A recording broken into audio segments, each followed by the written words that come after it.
अस्सलामुअलैकुम, मेरा नाम डॉक्टर मैरा है और आज की वीडियो में हम बात करेंगे कि जैसे रमज़ान आने वाला है तो रमज़ान के अंदर अगर कोई इंसान जानना चाहता है कि उसे किस किस्म की डाइट लेनी चाहिए, तो इस वीडियो में मैं उसकी पूरी रहनुमाई करने की कोशिश करूंगा।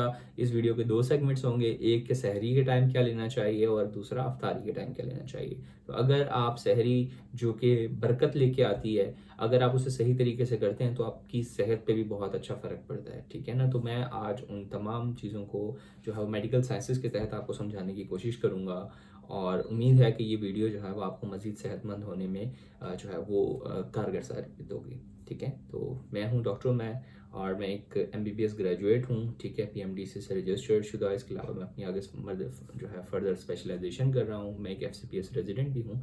तो जो मैं बातें कहूँगा आप उस पर रिलाई कर सकते हैं, यकीन कर सकते हैं। तो स्टार्ट करते हैं। अगर मैं बात करूं कि सहरी के वक्त आपको किस किस्म की जो है ना वो खुराक लेनी चाहिए, देखें, सहरी जो है ना उसके मुतालिक जो मेरा इस्लामिक नॉलेज है उसमें यही है कि हज़रत मोहम्मद सल्लल्लाहु अलैहि वसल्लम ने फरमाया था कि सहरी किया करो, सहरी में बरकत होती है। अब उसके पीछे एक बड़ी इंटरेस्टिंग चीज़ है और इसमें एक बड़ी जो है ना बाकायदा तौर पे हकीकत है मेडिकल साइंसेज के तहत भी। और लेकिन जब सहरी में आप खाएंगे क्या, सवाल ये पैदा होता है कि आप क्या खाएंगे कि आपको भूख कम लगे और आपको रोज़ा जो आप रखेंगे वो भी कम लगे और आपकी सेहत भी इससे बेहतर है। तो देखिए, आपने जो खुराक इस्तेमाल करनी है सहरी के वक्त, वो अपनी कोशिश ये करनी है कि ऑयली जो हो, ठीक है ना, ऑयल बेस्ड खाना हो। ऑयल बेस्ड खाना क्यों? कि जो आप खुराक लेते हैं, ठीक है ना, इसमें तीन बड़े कंपोनेंट्स होते हैं, ठीक है।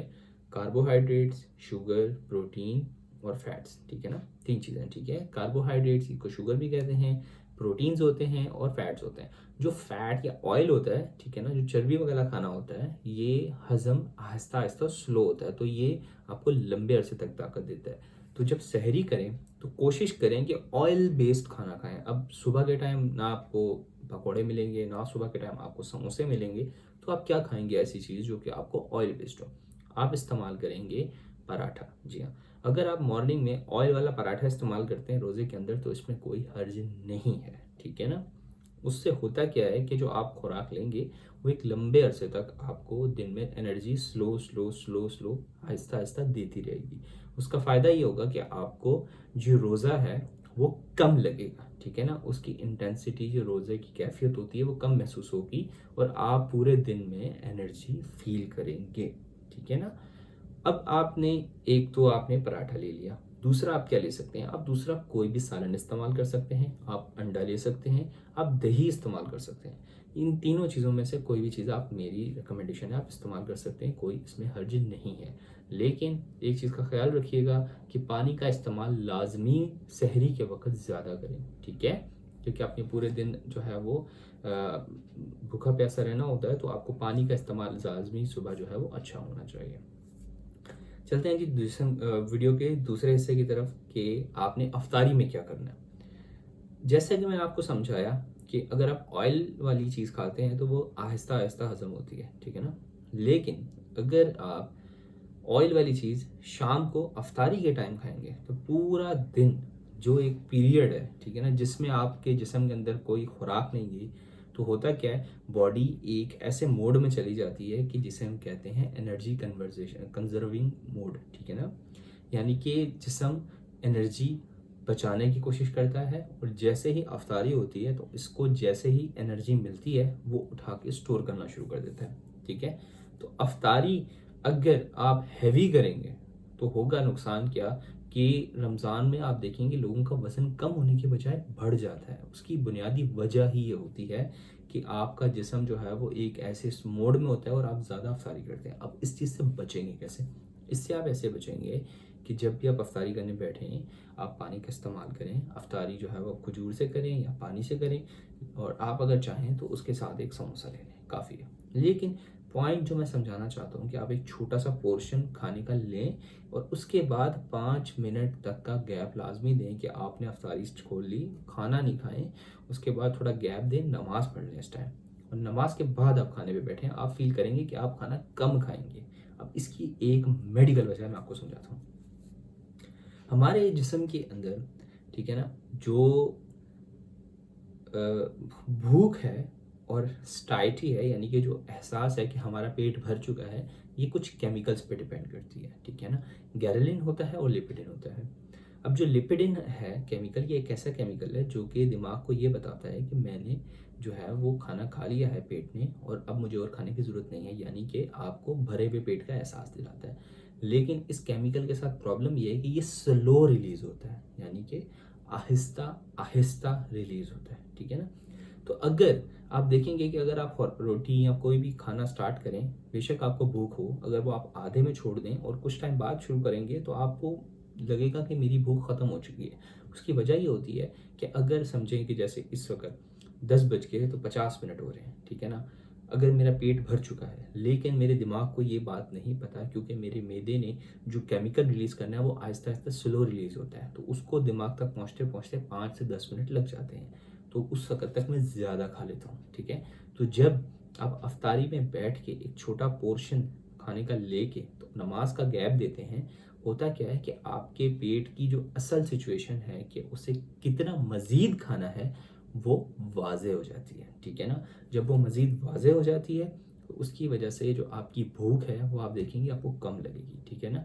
और सहरी आपको अच्छी करनी चाहिए। सहरी में लोग, मैंने ये देखा है कि बहुत से लोग ये करते हैं कि सहरी इतनी अच्छी नहीं करते, सहरी में कम खाते हैं, अफ्तारी में ज़्यादा खाते हैं। ऐसा नहीं होना चाहिए, उल्टा होना चाहिए। सहरी आप जितनी हैवी कर सकते हैं, आप उतनी हैवी सहरी करें, ठीक है। लेकिन अफ्तारी में जितना हो सके उतना ज़्यादा कम खाने की कोशिश करें कि अफ्तारी जो है वो आपको मोटापे की तरफ लेके जाती है।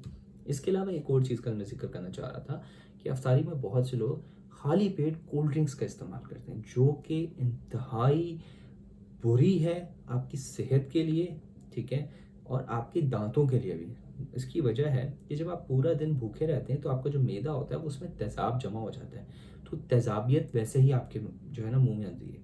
जब उसके ऊपर आप कोल्ड ड्रिंक पीते हैं तो वो कोल्ड ड्रिंक भी एसिडिक होती है, यानी कि मज़ीद तेज़ाबियत की तरफ चला जाता है। उसकी वजह से होता क्या है कि जो आपके दांतों का इनेमल है, ठीक है ना, ये जो दांतों का वाइटनेस होता है, अगर ये एक बार भुरना शुरू हो जाए तो इसके बाद दोबारा नहीं आती। और जब आप कोल्ड ड्रिंक पीते हैं तो सबसे पहला तो मैदा ख़राब होता है, दूसरा दांत ख़राब होते हैं, तीसरा आपके गुर्दों पे भी इम्पैक्ट आता है, और चौथा क्योंकि इसमें इतनी ज़्यादा मिकदार में शुगर होती है। और मैंने आपको बताया कि शुगर जो है वो जैसे ही आप भूखे पेट कुछ लेंगे तो आपका जिस्म उस शुगर को उठाएगा और फैट की फॉर्म में या चर्बी की फॉर्म में आपके जिस्म में जमा कर लेगा। तो ये आपको मोटा भी करेगी, आपके गुर्दों पे भी असरअंदाज होगी, आपका जो है वो दांत भी ख़राब करेगी, वो मैदा भी ख़राब करेगी। तो कोल्ड ड्रिंक पीने की कोई ज़रूरत नहीं है। हाँ, अलबत्ता बहुत से लोगों को आदत होती है कि वो कोल्ड ड्रिंक पिए बगैर नहीं रह सकते। तो जब अफ्तारी आप कर लें, ठीक है, आप एक मुनासिब किस्म की अफ्तारी करने के बाद कोल्ड ड्रिंक अगर आप इस्तेमाल करना चाहें तो उस पे मैं इजाज़त देता हूँ। बहुत से डॉक्टर्स उस पे भी मना करते हैं, लेकिन आप 1 गिलास तक पी सकते हैं, ठीक है। क्योंकि बहुत से लोग जो है ना, उसकी वजह ही मैं ये इजाज़त देता हूँ कि बहुत से लोग ऑयल बेस्ड करते हैं अफ्तारी। अफ्तारी जो है ना, वो आपकी कोशिश होनी चाहिए कि या तो फ्रूट बेस्ड हो, फ्रूट के साथ हो, या फिर आपकी चने चाट बेस्ड हो, ठीक है ना। आप रोटी बेस्ड भी खा रहे हैं तो भी कोई प्रॉब्लम नहीं है, लेकिन उसमें पराठे वगैरह नहीं लीजिएगा, ठीक है। जब आप ऑयल बेस्ड अफ्तारी करते हैं, ठीक है, तो उसका नुकसान क्या होता है कि आप मज़ीद अपने जिस्म के अंदर ऑयल जमा कर देते हैं और वो ऑयल आहिस्ता आहिस्ता रिलीज़ होता रहता है, तो वो मज़ीद आपको फिर मज़ीद मोटापे की तरफ लेके जाता है, ठीक है ना। तो आई होप कि जो मैंने चीज़ें आपको समझाई हैं ये आपको समझ में आई होंगी, और डाइट कैसी होनी चाहिए रमज़ान के अंदर। और अगर आपको वीडियो अच्छी लगी है तो प्लीज़ वीडियो को लाइक कीजिएगा, चैनल को सब्सक्राइब कीजिएगा। और एक छोटा सा मेरा प्रोजेक्ट है कि मैं चाहता हूँ कि जितने तमाम टॉपिक्स हैं मेडिकल के रिलेटेड, हेल्थ के रिलेटेड, वो मेरे चैनल पे मौजूद हों।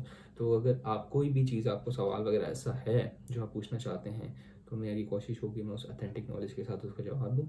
और मैं महीने या एटलीस्ट हफ्ते में एक बार लाइव आने की कोशिश करता हूँ, और जब भी मैं लाइव आऊँ तो कोशिश करें कि जो सवालात वगैरह हैं आपके, तो मैं वो आंसर करने की कोशिश करता हूँ। और दूसरा ये कि जो भी क्वेश्चंस वगैरह आपके होते हैं वो कमेंट्स में प्लीज़ छोड़ दिया करें, ताकि जब भी नेक्स्ट टाइम मैं लाइव आऊँ तो मैं आपके सवालों के जवाब दे सकूँ। तो that's all, this doctor Umair signing off. अल्लाह हाफिज़।